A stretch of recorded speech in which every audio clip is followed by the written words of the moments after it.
Oh my god, I'm feeling it. And you know why? Because it's Sunday. My apologies for being gone for a while. Your boy was visiting the Slice and Pie. If you haven't seen the kaiju videos on the channel, check them out. Pero yeah, spending some time with the family. My apologies for not getting out videos for a while, but hey, we're back. We're back. Chapter 114, Undead Unluck. Let's get it.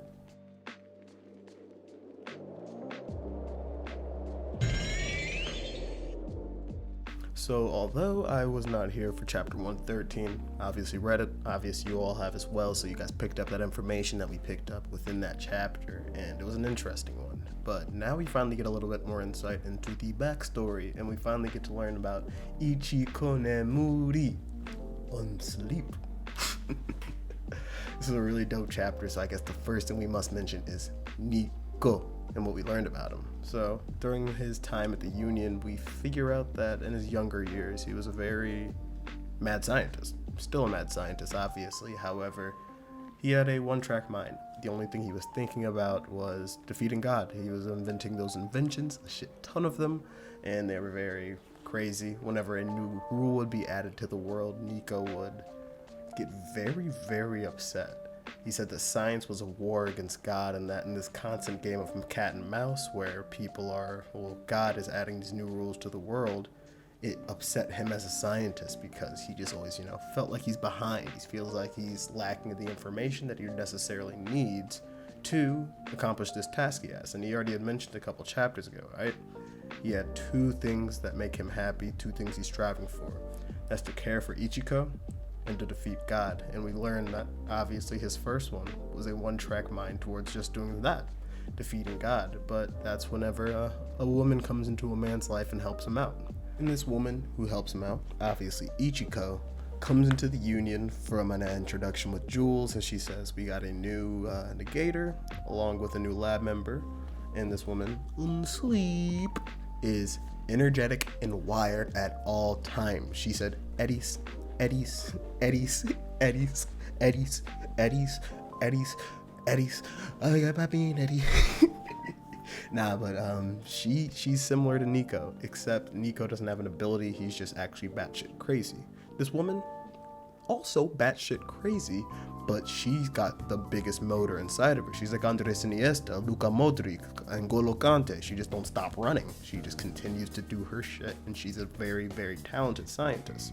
We see this as she picks up her work very smoothly. She joins the Union, and a month in, she's already defeating Nico in terms of invention creation numbers.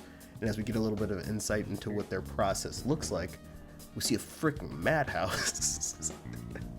Nico and Ichico are just in here, just it looks like the freaking Schindler's List, whatever the hell. Good Will Hunting. We just got a whiteboard of everything all across the room, and it's just a madhouse where these folks are creating and creating and creating and creating.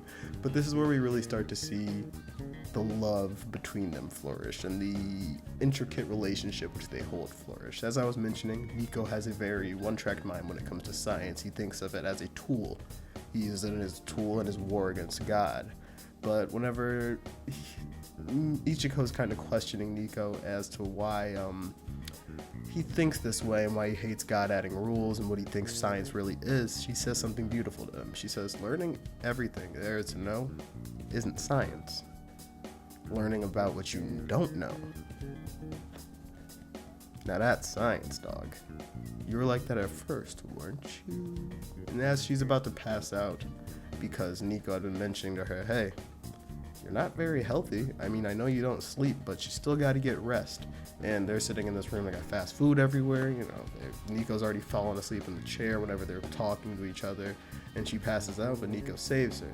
And whenever he get these yiddies on his face, he says some sly shit and gets, but he notices there as well that she's got these very large bags under her eyes, and she had been hiding her hair with her face the entire time, and you realize that maybe that's just a point of self-consciousness she has. I mean, she is a woman, even if she's a pretty woman, no matter what.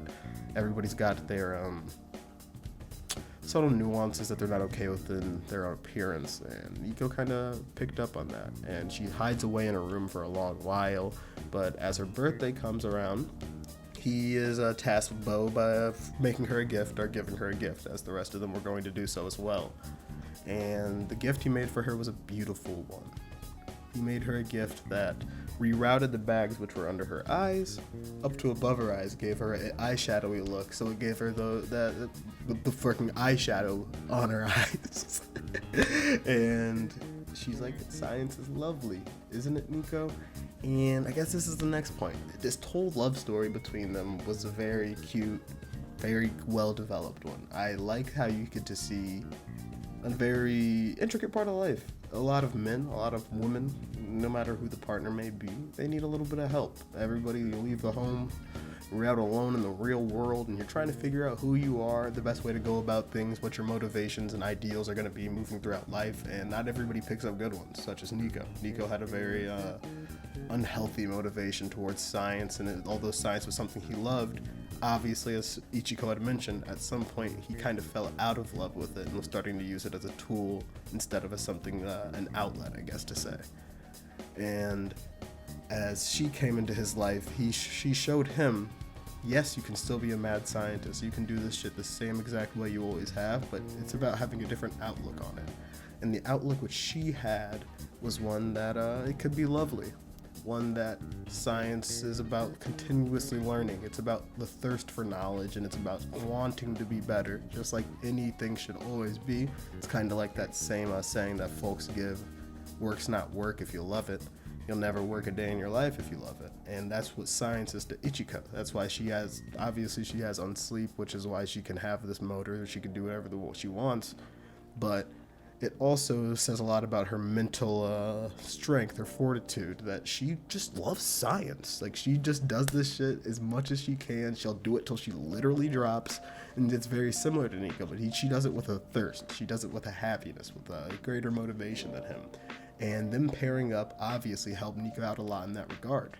So I'm starting to understand a lot more why Nico was just so upset due to the complications at the birth of Miko that led to the death of Ichico.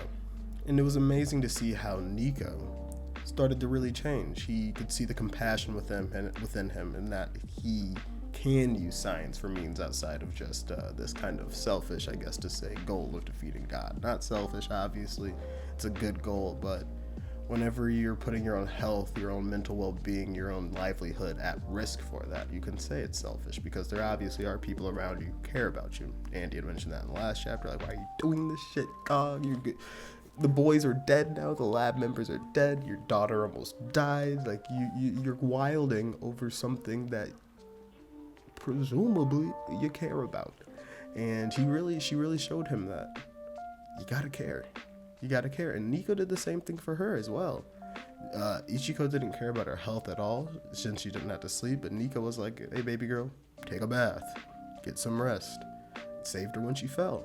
Made her an invention that helped her out in seeing herself in the mirror, seeing herself in a perfect light. And that's what I mean a partner's supposed to do. It's supposed to bring out the best in you, make you want to work on yourself, make you want to work on your life, and help you achieving such. Past that, you already know what we gotta talk about, dog. The end of this chapter. Crazy developments. Your girl, she's on a settlement. What in the world just happened? This part actually kind of confused me. So, as we pan back to the fight between Nico and our boy Undead Unluck, we get to see some weird shit.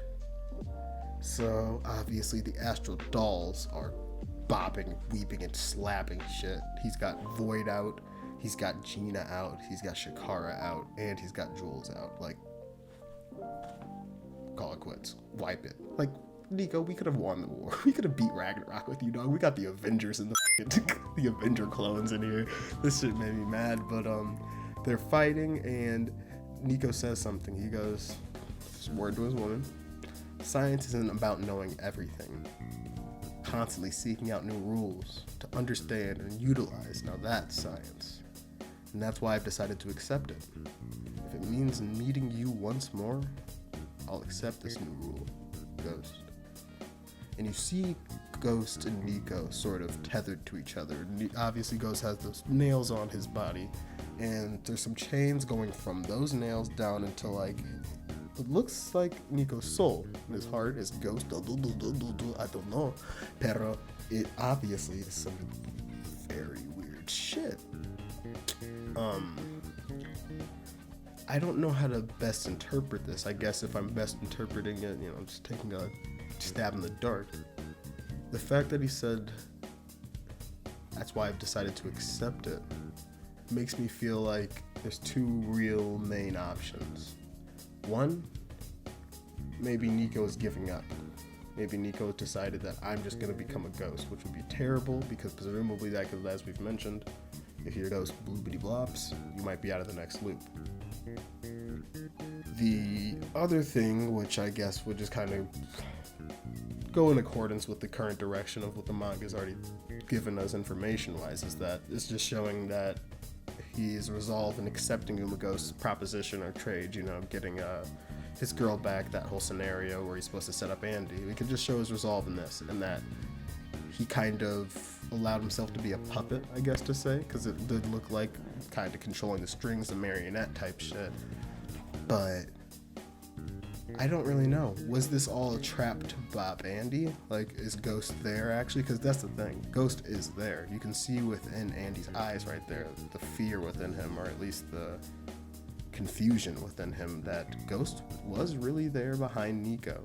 But I don't know if that means that Ghost is marionette controlling Nico, if Nico has given his soul to Ghost already, like, or he like just decided to, I guess to say, or even maybe just like this was a trick by God, that although you can trust these humans, I trust rules more than anybody, they adhere to their rules, as Nico was saying, that might not be true. God may have owed him. He might go back on his blackmail type shit, control these, control Nico through Ghost, because I don't know if God can actually fully control Negators or humans, but I think if you kind of circumvented those rules in order to have Ghost control Nico via some ability or whatever, maybe that could happen. I don't know. I'm rambling in circles right now. But I don't know. I really like this chapter. The one thing I do really want to mention is shout out to my dog Yoshifumi Tozuka, because he was in his bag this chapter.